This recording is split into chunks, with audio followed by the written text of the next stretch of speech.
3.647 says find the equation line tangent to the curve at the point. Okay, so we could find the derivative dy dx. That's dy dt over dx dt.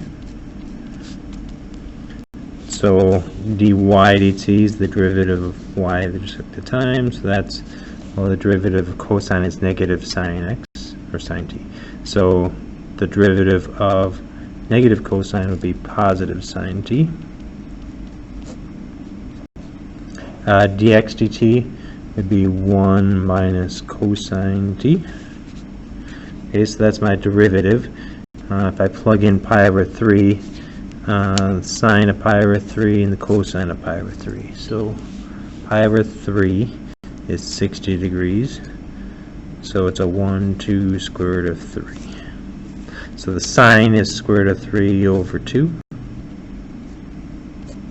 1 minus the cosine of pi over 3 or 60 degrees is 1/2. So we get square root of 3 over 2 over 1/2. If you multiply the top and bottom by 2, I get square root of 3 over 1. So the slope is the square root of 3. That's my m. And y equals mx plus b. My m is the square root of 3. We need an ordered pair. We can plug pi over 3 back in into the x and the y equation.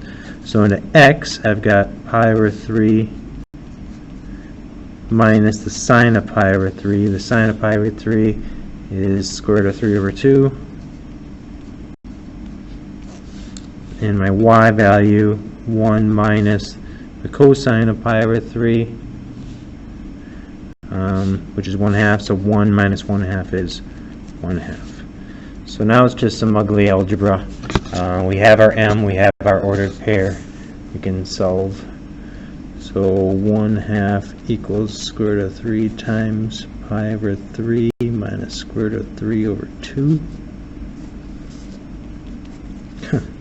So we have to figure out what that is. All right, distribute.